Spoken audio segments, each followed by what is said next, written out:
Assalamualaikum warahmatullahi wabarakatuh.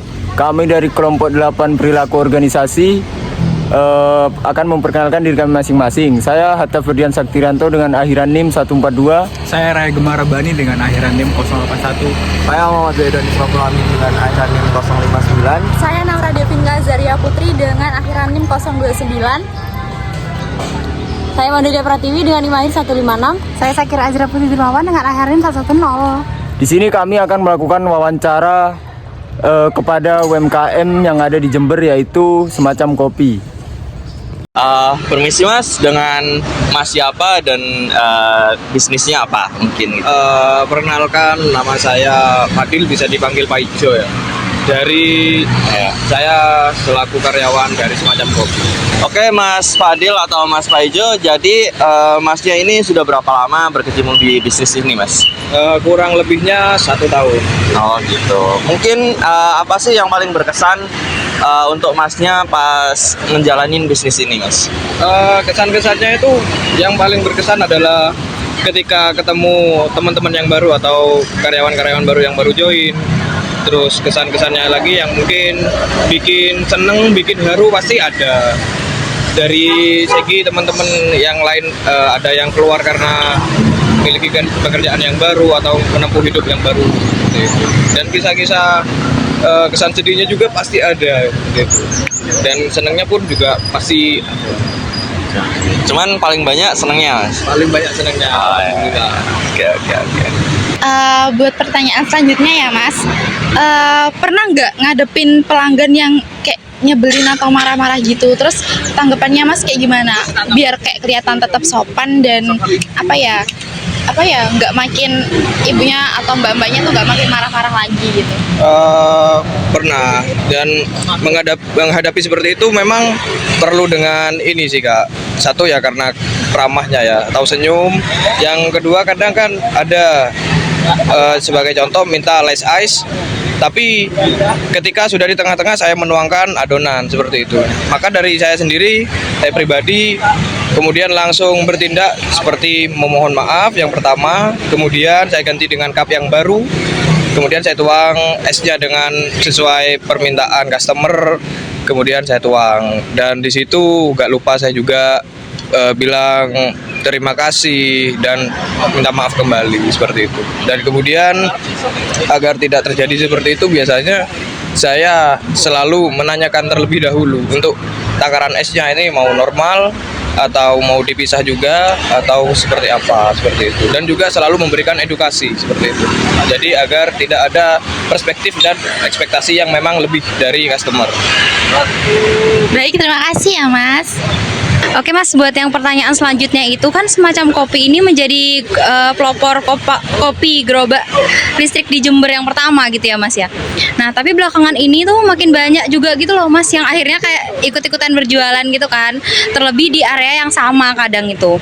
Nah menurut Mas itu gimana responnya, dan apakah dengan merasa adanya persaingan baru itu berdampak ke penjualan kayak seperti ke jumlah pelanggan atau pendapatan semacam kopi?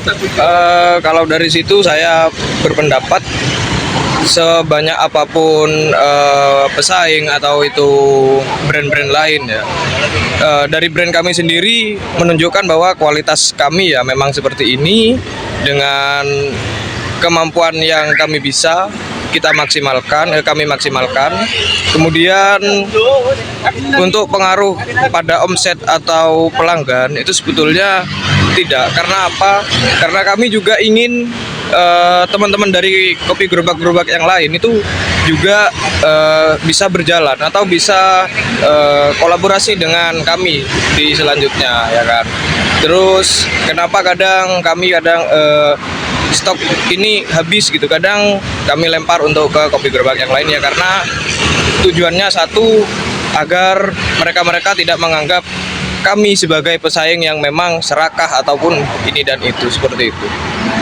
Terima kasih ya Mas. Ya. Selanjutnya Mas, menurut Mas seberapa penting sih persepsi konsumen terhadap kemasan, pelayanan atau tampilan gerobak atau sepeda semacam kopi ini? Itu sangat penting. Yang pertama dari brand kami adalah kualitas. Terus yang kedua mungkin dari kemasan, karena kami selalu ada event-event seperti seasoning dengan gantinya cup seperti ini. Kemudian ada dari pelayanan. Pelayanan yang pertama adalah bisa ini memberikan edukasi, bisa ramah terhadap customer ya, karena untuk berjaga-jaga atau antisipasi perspektif dari customer itu jadi buruk seperti itu. Dan kemudian ada di gerobak. Di gerobak itu juga kenapa brand kami memilih menggunakan gerobak selis atau yang memang diproduksi langsung oleh pabrik, karena dari situ yang pertama melihat itu lebih proper dan lebih dinamis juga secara tampilan. Dan kemudian pemilihan warna merah ya karena apa? Karena warnanya juga mencolok. Jadi dari sudut mana customer itu lewat jadi bisa kelihatan seperti itu. Baik, terima kasih Mas. Pertanyaan selanjutnya Mas, sampean ini kalau sampean ngerasa nggak dikasih kesempatan buat berkembang nggak dari owner, kayak ownernya tuh ngajarinnya tuh ngasih masukan yang enak, terus ngajarin ini itu?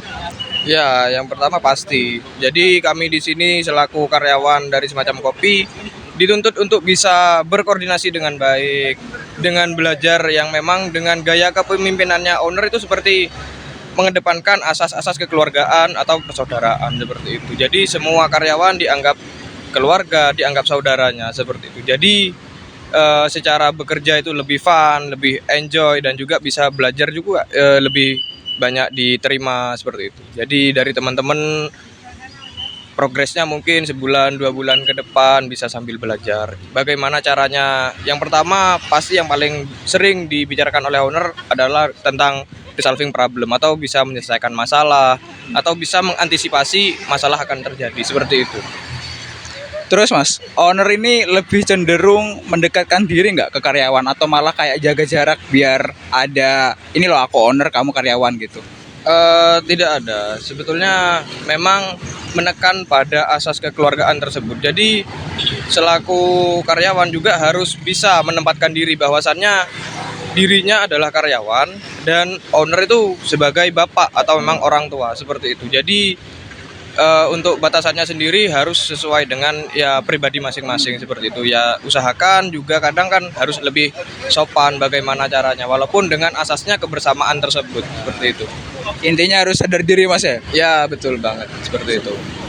Baik Mas, pertanyaan selanjutnya nih, bagaimana gaya kepemimpinan owner kepada karyawannya gitu Mas? Atau bagaimana perilaku owner ke karyawannya? Yang pertama seperti yang saya katakan barusan, bahwasannya menggunakan asas kekeluargaan. Yang pertama, owner selaku owner itu menjadi sudut-sudut untuk pembelajaran dari teman-teman seperti itu. Jadi kayak owner juga kadang memerintah atau memintain tolong salah satu dari karyawan yang memang karyawan itu sudah lama dan sudah ilmunya juga mumpuni, jadi untuk mengkoordinasi teman-teman seperti itu. Dan gaya kepemimpinannya tersebut adalah ini sih Mas. Yang pertama memang humble orangnya atau ramah ya kan, dan juga tegas, karena ketika ada miskomunikasi atau bahkan kesalahan-kesalahan yang dilakukan sama teman-teman semua itu tidak secara siapa yang salah dan siapa yang paling benar seperti itu. Jadi ini sebuah tim, ketika salah satu memang salah, semua itu menerima dampak tersebut seperti itu. Berarti secara gak langsung owner sangat mengayomi ya Mas, sangat bagus. Sangat-sangat mengayomi, karena bukan hanya untuk kepentingan owner sendiri, tapi sebagai kepentingan dan keperluan teman-teman yang lain juga agar bisa terpenuhi seperti itu. Baik Mas, terima kasih ya Mas ya. Ya.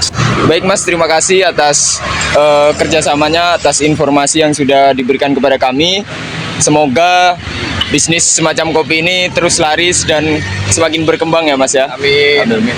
Baik teman-teman, begitu saja hasil wawancara kami dengan Mas Fadil dari Semacam Kopi.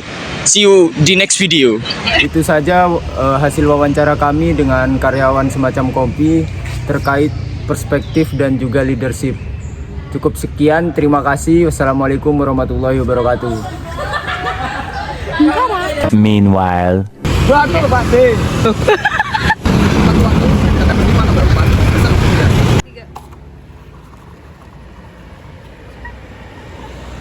Kata-kata hari ini Mas Paijo.